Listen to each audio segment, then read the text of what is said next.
All right, welcome to Hoops Tonight here at The Volume. Happy Monday, everybody. Hope all of you guys had an incredible weekend. We are live on AMP, so if you're watching on YouTube or listening on the podcast feeds, don't forget that AMP is the very first place that you guys can get these shows.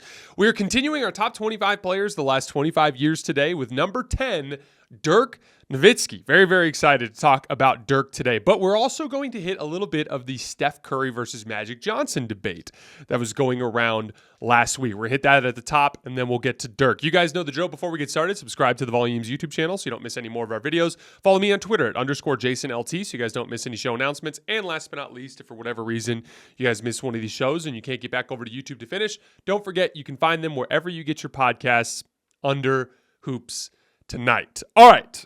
One last thing before we get started. I'm going to be hitting this Steph versus Magic debate at the start of this video, but we're going to do a mailbag style question at the start of every video for the next 2 weeks because obviously we're just doing one player per day on Monday through Friday this week and Monday through Friday next week. So today we're doing the Steph Curry versus Magic Johnson debate, but underneath this video in the comments, I want you guys to drop mailbag questions about absolutely anything pertaining to the NBA, and we'll pick one every single day to hit in addition to the players that we're covering on the list. So drop some questions in the comments. So the Steph versus Magic Johnson debate. Basically, the genesis of this was Steph Curry himself declared himself the greatest point guard of all time.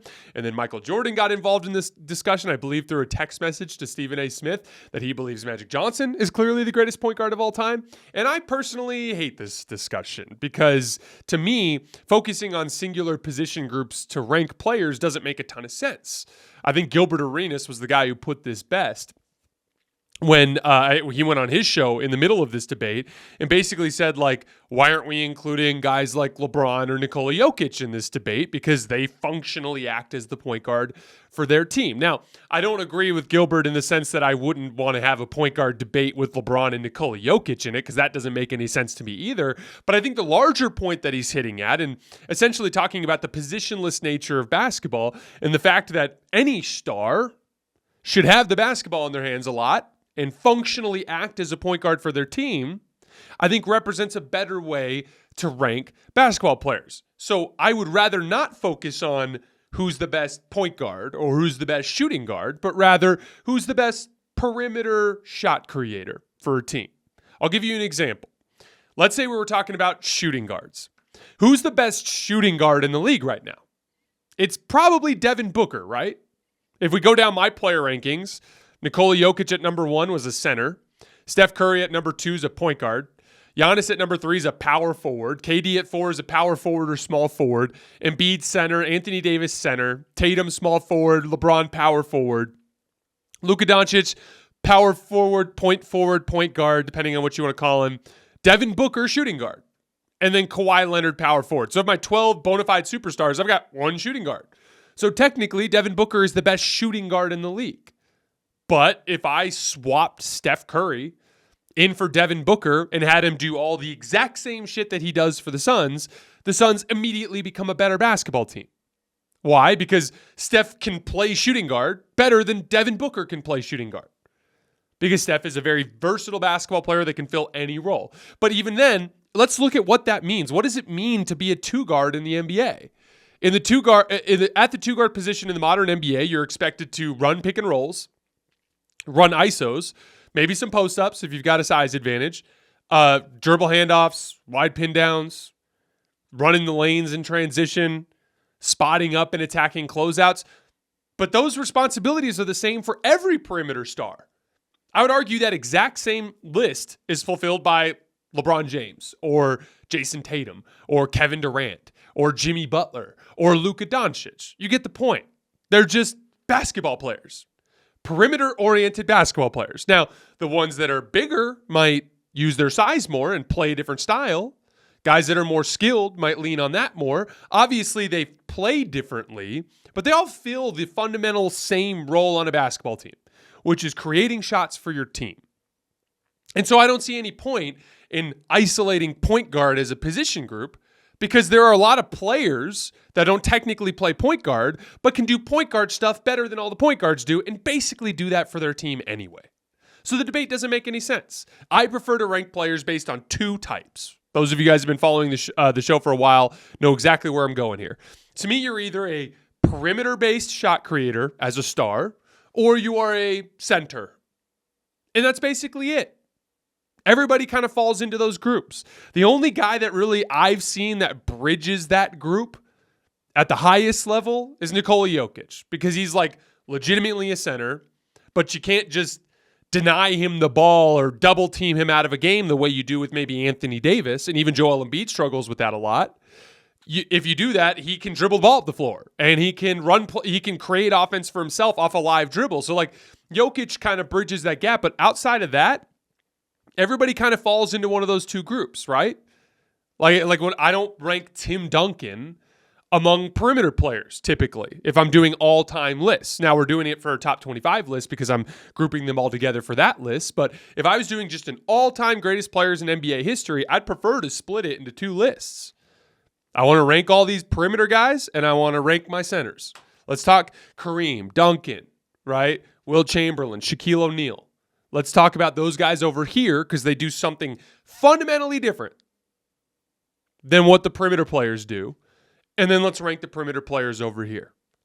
So from that lens, there is a debate to have about Steph Curry and Magic Johnson. Ironically, I have them right next to each other in the list. If you look at my list, I have Michael Jordan at number 1, LeBron James at number 2, Kobe Bryant at number 3. So if I'm talking the greatest perimeter players of all time, I'm going MJ, LeBron, Kobe, 1, 2, 3. At that point, the next 3 guys on my list are some combination of Magic, Steph, and Bird, right? It used to be Magic and Bird. Steph has entered into that conversation. But let's take a look at those 3. Championships, Magic Johnson, 5. Steph Curry, 4. Larry Bird, 3. Finals MVPs, Magic, 3. Steph, 1, but should be 2. Larry Bird, 2. League MVPs, Magic, 3. Steph, 2. Larry Bird, 3. First team All-NBAs, Magic 9, Steph Curry 4, Larry Bird 9.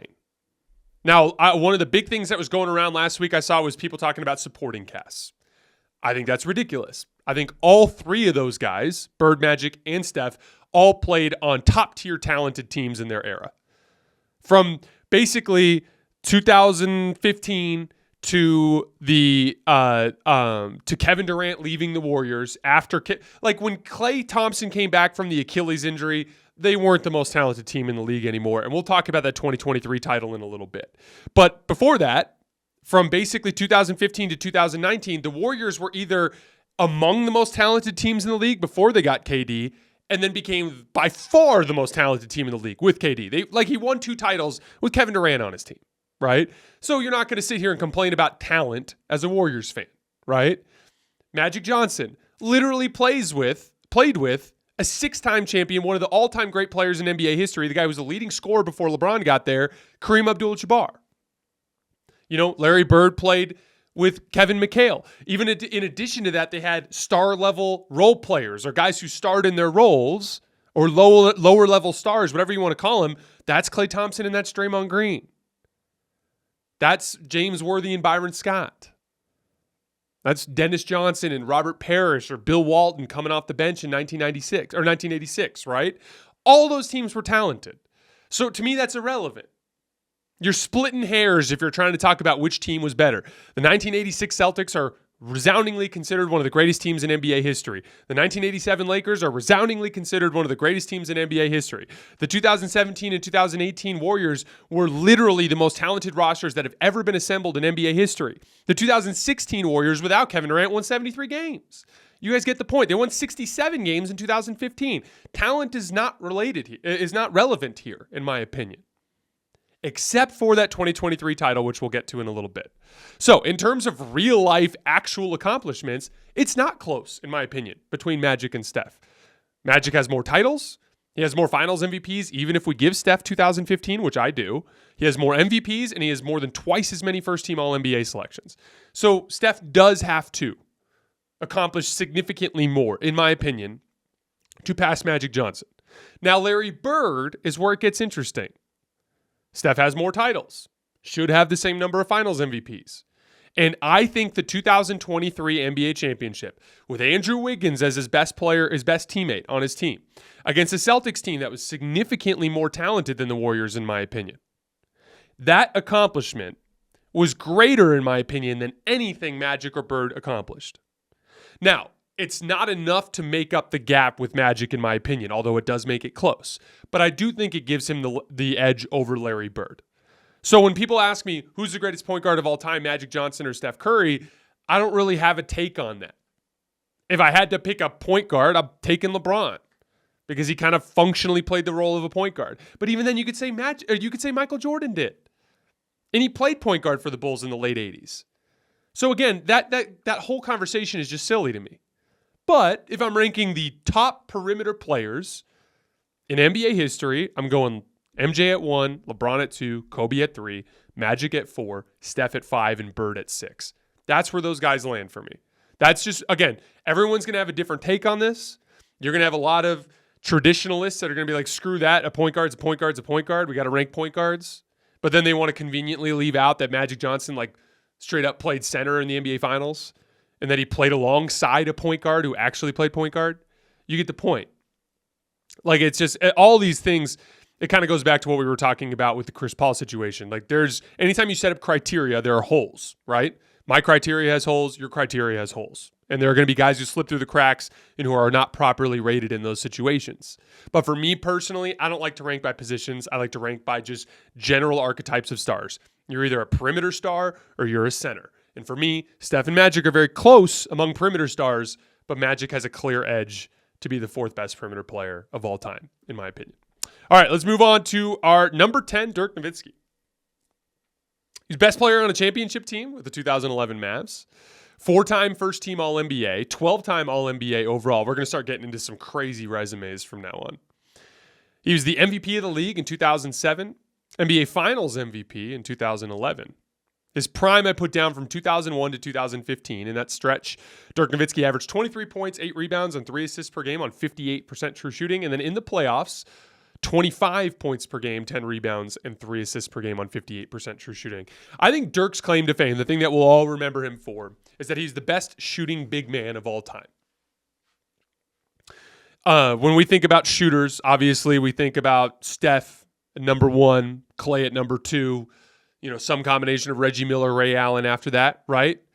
But those guys are all traditional perimeter players that you expect to be great shooters. When it comes to legitimate big men and their ability to shoot the basketball, it's Dirk. He's the guy that gets the recognition there. I think that Nikola Jokic has an opportunity to enter into that discussion in the long run, but even then he doesn't take enough jumpers in general, just in terms of volume, in my opinion, although he's very, very accurate in those situations.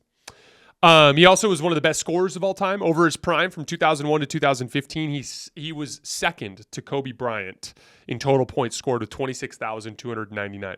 His archetype, just a 7-foot power forward. Never a great athlete, although he was a decent athlete when he was younger, but he was a master of manipulating defenders through leverage, which we'll get to in a little bit. I want to focus heavily in on the isolation situations and the post-up situations. So ISO situations for Dirk, generally speaking, were face-ups, right? So a face-up is going to be a triple threat, right? So hasn't used a dribble. He has an opportunity to dribble, usually left foot, pivot foot.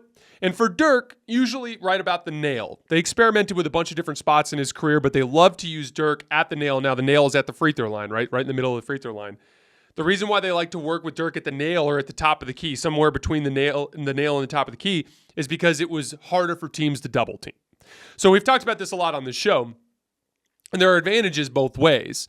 If you go clear side ISOs, you do have a lot of space to operate, but it's harder to beat teams with the skip pass, right? Because, so for instance, if I have the side cleared, like Jimmy Butler was doing with the Heat, and he's working off the dribble, that skip pass to the corner is a really tough pass to make. And so teams can load up and load up the paint. Although that's also a hard spot to double team from, right? At the nail, everywhere is one pass away, right? I'm not making a skip pass to the corner. I can throw it to the corner, throw it to the corner, throw it to the wing, throw it to the wing, throw it to the dunker. So it's actually a harder spot to double team out of, but it's also a much harder position to play offensively. The reason why is you have to have really good awareness of the entire floor looking both ways. So if I have my back to the basket and I'm looking this way, I can't see this side of the floor, right? Whereas if I'm on a clear side ISO and there's nobody over there and it's just me on the left side of the floor, I can look this way and see the entire floor and kind of survey all 9 other players, right? So it's a harder pass to make from that side of the floor, but it is actually easier to make reads. But if you have a player who is smart enough and can see the floor well enough to make reads from the middle of the floor, that is the hardest spot to double team from. And every pass is a quick little rifle pass away. Nikola Jokic has been destroying the NBA with this for years now. He catches in the middle of the floor. And there are so many players that catch in the middle of the floor and they can't functionally see everything well enough to make reads. Jokic can. Dirk could as well. So he liked to work from the nail because when he was in his triple threat, if any team shaded over from any side, it was an easy pass to somewhere on the floor to kill the defense for that specific mistake. But that face up from the nails, where we're starting from. Everything, the foundational great skill for Dirk, obviously shooting like we talked about, but from the standpoint of isolation skill, it was his ability to get that jump shot off with just the tiniest bit of space. Dirk leaned back on his jump shot and had a very high release. And so even if you were up in his space, he could just kind of bump you with his shoulder a little bit and then quick lean back and get enough separation to knock that shot down. That forced defenders to literally get right up into his airspace. So when Dirk would catch at the foul line, dudes were like literally putting their chest on his shoulder.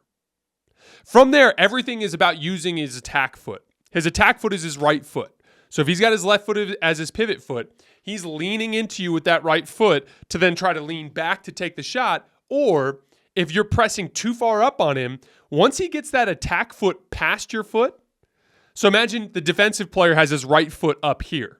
Once Dirk gets his foot past him, he's by him at that point. You can use a little chicken wing and he's all the way to the rim.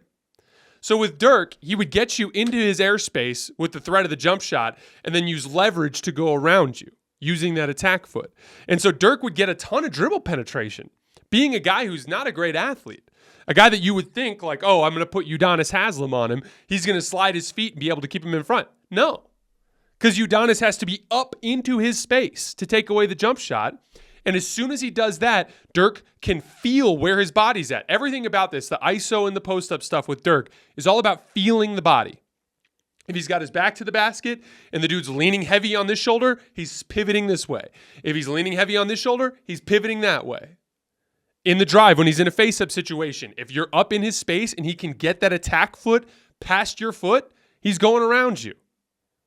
But if you stay back to stop that attack foot, he's leaning back and taking a jump shot. And it just made him completely unguardable. Because again, like you had to concede something.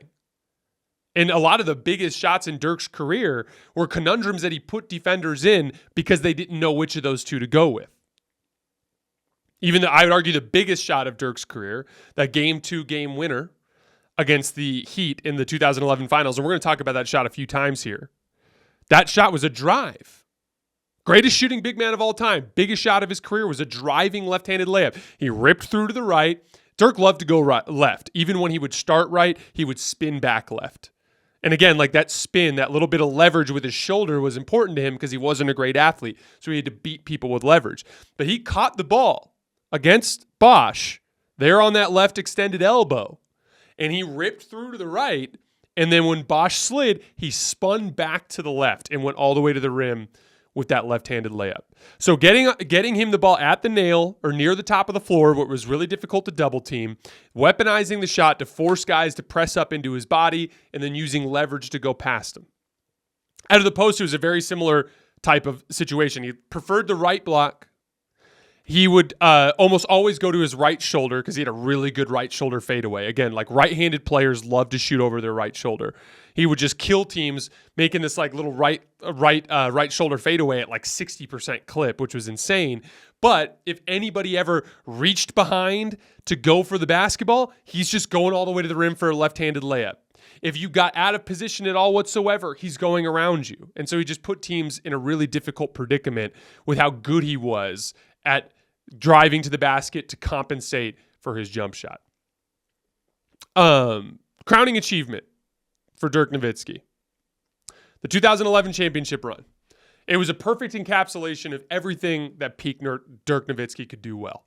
His jumper was completely locked in. He shot 50% on catch and shoot jump shots in that playoff run, 60% when you weight it for threes, 51% on dribble jump shots, 52% when you weighted for threes. So he literally made more than half of every jump shot he took. That's just dead eye shooting in the playoffs. Barbecued every defender he faced in the playoff run, 28 points and 8 rebounds on 61% true shooting. Went through the Lakers, the Thunder, and the Heat. So he went through Kobe, KD, and LeBron. Was absolutely off the charts good in clutch situations. So when the score was within 5, with less than 5 minutes left, he was 15 for 28 from the field. 3 for 5 from 3, 33 for 34 from the line. So just dead eye locked in when the game was on the line. He had 66 total clutch points in the playoff run. LeBron was second place in that playoff run with 43. So he had 23 more clutch points than anyone else in that playoff run. In the NBA Finals against a Heat team that was heavily favored, he was 8 for 13 in clutch situations. So 8 makes and 5 misses. 1 for 2 from 3, 9 for 9 at the line. The Mavs were plus 18 in 18 clutch minutes with Dirk on the floor. There were 3 big moments in that series that I want to hit on. He hit the game winner in game 2. Again, that spin move on Bosh. Like we said, kind of cleared side. Actually, it wasn't clear side. He was a shooter in the corner. I think it was Jason Terry in the corner, if I remember correctly. But because he set like a wide pin down for Dirk to get up to the top of the floor, and LeBron couldn't help out of the corner anymore. He does a hard rip through to the right, spin back to the left-handed layup. Game 4. By the way, Dirk finished game 2 on a 9-2 run by himself. And that was the crazy comeback game. Remember, the Heat were up 15. D. Wade was doing the celebration in front of the Mavs bench. It was a big comeback win for the Mavs. Game 4. Now, this is a pivotal game in the series because after the Heat blew game 2, they went into Dallas and won game 3. Dwayne Wade was incredible in that game. They go up 2-1 in the series. So in game 4, the Mavericks have the ball up by 1 with 29 seconds left. It was 82-81. There's a 5-second gap between the game clock and the shot clock. So if the Heat get a stop, they have a chance to go down and score and win the game. They run the exact same type of play that they ran in game 2. They actually, in this game, the Heat go with Udonis Haslem on Dirk. Same sort of situation. They put Jason Terry in the right corner. Again, instead of going from the left elbow, this time Dirk's going from the right elbow. They put LeBron, they stashed LeBron away in the opposite corner, or in the strong side corner with Jason Terry on him. LeBron's not going to help because Jason Terry was dead eye in that situation. And in this case, Udonis Haslem is heavy overplaying the left shoulder, which is taking away Dirk's jump shot. But again, like we talked about, Dirk always weaponized that leverage against the defender. So Udonis is taking away the jumper, but he's literally giving a right-hand drive. And it's funny because he rips through to the right, and you can actually hear, I think it was Jeff Van Gundy on the broadcast complaining like, he's going too early. He's going too early. But Udonis was giving him a layup. And Dirk didn't give a shit because if he makes a layup, they go up 3. You're safe. Now they can't beat you. They can only send the game to overtime, right? So he rips through to the right. LeBron doesn't help. Bosh opts to box out Tyson Chandler instead of go for the block, and Dirk gets an easy layup to put them up by 3. Mike Miller ends up fumbling Dwayne Wade ends up fumbling the game-tying possession, throws it to Mike Miller. He throws up a prayer and he airballs it, and the series is tied at 2. Significant swing in that game. Dirk just getting an easy basket. That's always the dead giveaway. It's like Nikola Jokic in game 4 against the Lakers this year. 113, and he just makes it look easy to get a basket against Anthony Davis. When a guy is scoring easy in huge leverage situations, that's always a sign that you've mastered the game. And then in game 6, Dirk scores 10 points in the fourth quarter to execute the Heat, win his first title. Each of the 5 baskets had a little bit of that Dirk flair to it, right? First one is a double pick and roll with Tyson Chandler. Jason Terry's running it with Tyson Chandler setting the screen and with Dirk setting the screen. Dirk pops, Tyson rolls. Jason Terry throws a really nice pass, hits Dirk. Udonis is just a touch slow to close out, knocks down the jumper. After that, a right block post up. Same type of thing we were talking about. He's posting up on that right block, left-handed dribble. Udonis is guarding him. Udonis just barely reaches, and then changes his mind and pulls back. But in that split second where he went like this, Dirk just went right around him. It was crazy how good he was at reading that body leverage stuff. Goes right to the basket, makes a left-handed layup. Then there was this crazy play where Chandler gets the ball in a broken play right around the nail, and Dirk is kind of relocating above him, and he pitches it back to Dirk, and Chris Bosh is like all over the place, spun in circles, tries to close out, but then Dirk just hits him with a one dribble pull-up and knocks it down. Just beautiful one dribble pull-up, just hits nothing but net. And then the last one is the one we all remember. The left elbow ISO against Chris Bosh, cleared side this time. Bosh just smothers him along the left baseline, literally walls him up like this. And Dirk pump fakes and then literally just kind of bumps Bosh and then leans to his left and makes a jump shot. Just a ridiculous shot. Then he got a garbage time layup in pick and roll after the Heat had already quit. If you remember in that game, like Dirk had demoralized the Heat so much that they weren't even boxing out in the final minutes, and the Mavs just kept getting offensive rebounds. But it was a little bit of everything that made Dirk great, showing up on the biggest stage as they upset the Miami Heat to win Dirk's first NBA championship. One hell of a crowning achievement. One of the most impressive playoff runs in NBA history. Biggest what if? I have two for Dirk Nowitzki. Number one, what if the Mavs got a better whistle in the 2006 finals? So if you remember, the 2006 Mavs went 60-22. Dirk was third in MVP voting. By the way, LeBron James at age 21 was second in MVP voting that year. It's crazy how good he was when he was young. The Mavs take a 2-0 lead in the finals. And they were up by 13 points with 6 minutes left in the fourth quarter of Game 3. But Dwayne Wade goes on a crazy run to tie it, and Gary Payton hits the pull-up jump shot that puts him up by 2. And then Dirk actually ends up getting fouled and misses. Makes the first, but misses the crucial second free throw. And then they end up losing, right? 2-1. But that starts a run where the Heat win 4 games in a row, and they actually steal that title from the Mavs. But here's the thing. Dwayne Wade attempted an astonishing 73 free throws over the final 4 games of that series. There's a lot of conspiracy theories about what may or may not have been taking place, but there's no doubt that he got a good whistle. 2 things are true in this situation. 1, the Mavs could not guard Dwayne Wade. He was way too quick for them. No one could keep him in front off the dribble, so he was constantly flying downhill. He's also just an incredible athlete, and he fell down a lot. So he was a very difficult player to officiate. There's no doubt. But he also got a lot of calls. So I think there's a version of that story where Wade gets a tighter whistle. The Mavs get the benefit of the doubt on some of those calls, and they have a better chance to win that series. So, number 1, what if they get a different whistle in 06? Do the Mavs have 2 titles? Number 2, what if the Mavs had kept Tyson Chandler after the 2011 finals? Tyson Chandler's rim protection played a huge role in the 2011 championship. The Mavs were 8th in defense that year, and they were the 3rd best defense in the league at protecting the paint. But they let the Knicks poach Tyson Chandler in a 3-team sign-in trade, I should say. Tyson goes on to anchor a really good Knicks team for the next couple of years, and those were the best Knicks teams of that decade, which I think Tyson played a big part in. And then the Mavs just slide their backup, Brendan Haywood, back into that starting position. They also made a move for Vince Carter, which was something that didn't really pay off. He didn't play very well for them, although he did hit a huge buzzer-beating 3 at one point in a playoff game. But they were the 3rd worst defense in the 2012 playoffs, and they got swept by OKC. So it kind of sucks that they immediately got rid of their defensive anchor right after winning a championship, and they didn't really have a legitimate chance to defend their title, which is frustrating. So that's another big what if. What if they had kept Tyson Chandler? Do they win the 2012 championship? Or at least do they have a rematch with Miami? Do we have a chance for LeBron to redeem himself in those situations, right? So another big what if in Dirk Nowitzki's career. All right, guys, that is all I have for today. We will be back tomorrow with number 9. Don't forget to drop a mailbag question in the comments, and I will see you guys tomorrow.